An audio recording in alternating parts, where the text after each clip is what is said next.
have the right to remain silent. But we'd prefer if you didn't. Spinning the law, spinning the law. This is Malzberg's Spinning the law. Spinning the Law Spinning the law, spinning the law. with attorney Kendall Coffey.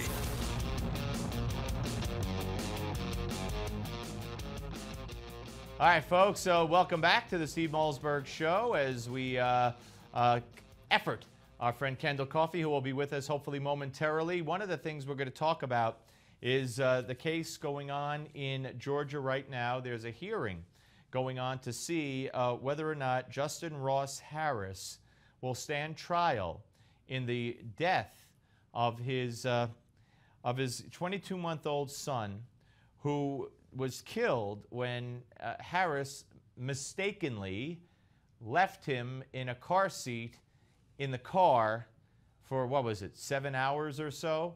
And this case is so bizarre and has gotten so much more bizarre in the past couple of hours. When he was first charged with this, I want to get it right, with murder and second-degree child cruelty, people went nuts. They started blaming the police, abuse of power, abuse of authority. The state is crazy. I heard CNN anchors say, hasn't he suffered enough, from the loss of his son? I heard Sonny Houston on CNN say, there but for the grace of God goes I. I left my child in a car seat for 5 full minutes before I realized it when they were young. And I'm saying, wait a minute. What does that have to do with anything? Let's see if this guy's guilty or innocent. I mean, how could you object? There's a dead baby. Somebody has to be held accountable, whether it's a parent who suffered enough or not. Let's find out what went on here. So now we're finding out, according to the testimony from the police and the prosecution, in an effort to convince the judge that this man should stand trial. It's a hearing to see if he will stand trial. And I think, as of now, in my non-legal opinion, there's no doubt about the fact that this is going to go to trial. What they have established, according to the police, so far on Justin Ross Harris, where to begin? How about on the day that he left his son in the car to die, he sexted. I said sexted. That's texting sexually explicit messages and communications with 6 different women. All right, Kendall Coffey joins us right now. Hello, sir. Hey, Steve, how are you? I'm good. Once again, we did the music, and today I've opted not to sing it because because I'm already in enough trouble with myself. But anyway, so we're talking about this case in Georgia with Justin Ross Harris, and I've explained so far the background on it. And what we found out today from the police is that this guy sexted 6 different women on the day he left his son in the car. We found out that he has been on a website that advocates a child-free lifestyle. We found out he had a video on his phone from a veterinarian that showed how animals die in a car if you leave them in too long. We knew going in, we had heard reports that both he and his wife separately had Googled on their computer how long it takes for a kid, an infant, to die in a heated car. And his wife reportedly said to him, "You didn't say too much to the cops, did you?" So, I mean, is there any doubt that this case is going to trial? Well, it's going to trial on a theory of murder. Certainly, the police are actively exploring a theory that, shocking as it seems, impossible as it seems to any parent, that this was intentional. And it's really hard to understand how it could be otherwise, despite our instincts that, of course, no parent would ever want to harm a child. But you've had, tragically, close to 40 on the average so-called hot car deaths a year of small children. And that in itself is a sort of a mind-boggling fact. But usually, Steve, it's nothing like 7 hours, which is a long time.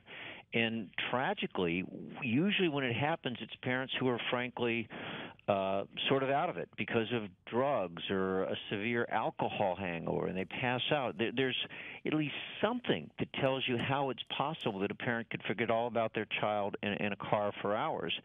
Here, we don't have a logical explanation. And what the police are now exploring, what you've described, is it's so far, not that it makes any sense, but it's the only thing that I think that law enforcement can identify that could possibly explain the impossible to understand. Yeah, no, well put. And to boot, a couple of insurance policies on the child, troubled marriage supposedly, and he had the kid in the car.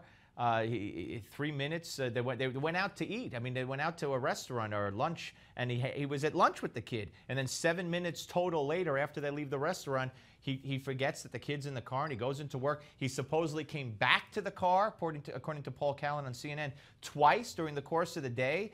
And Callan says that car would have reeked from the stench of a baby left just for the diapers alone.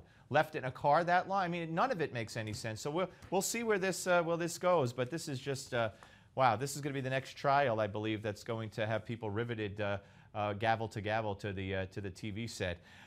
Let's talk a little bit about the week that was at the Supreme Court. Of course, on Monday, the big announcements coming down on Hobby Lobby and on the unions. Let's start with Hobby Lobby. The left is already, from day one, they've been out there saying that women no longer have health care, basically. And, of course, the Supreme Court was very narrow in its decision here, correct?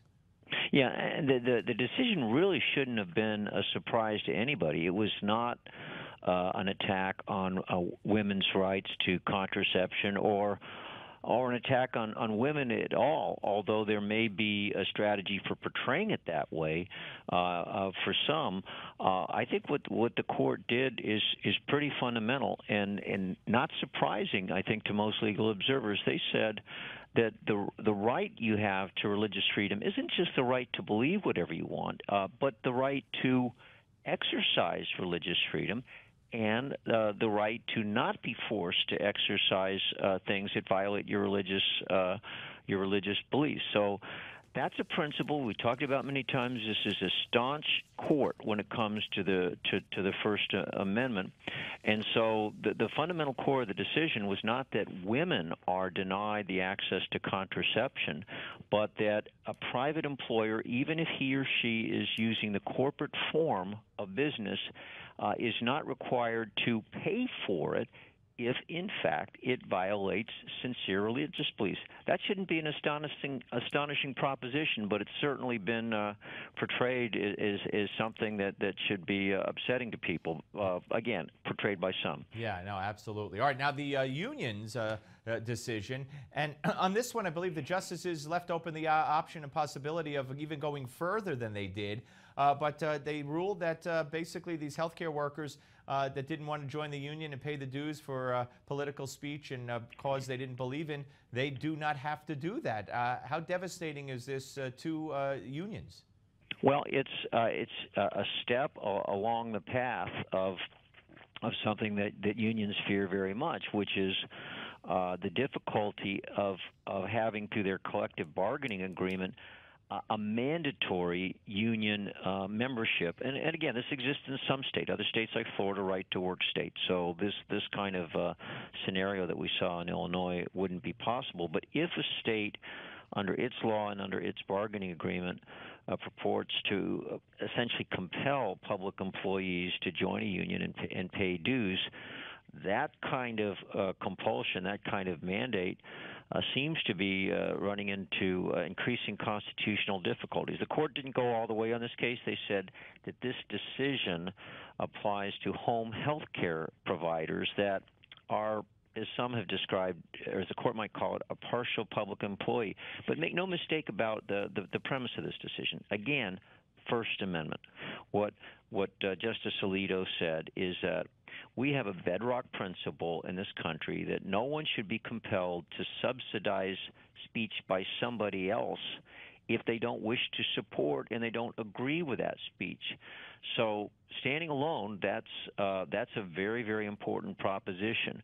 This case is certainly of great concern to the particular union involved, which is becoming a major union. The Service Employees Union has 2 million members and has been a growing union.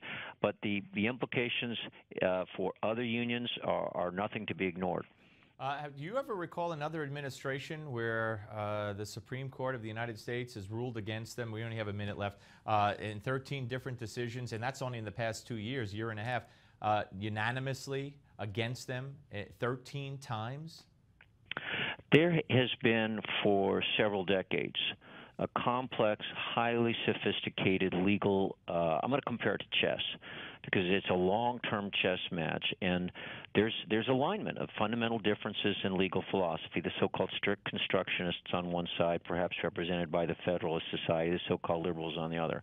And as I've watched this chess match play out over now several decades, it's pretty clear to me who's winning and who's losing. And who's winning, real quick? Who's winning? The traditional strict interpretation, the so-called conservatives. Yeah. All right, Kendall, have a great 4th of July, sir. Thank you very much, as always. Hey, you too, Steve. Kendall Coffey, ladies and gentlemen, spinning the law. When we come back, I'm going to give you 5 on Gimme 5. Coming back. Don't go away.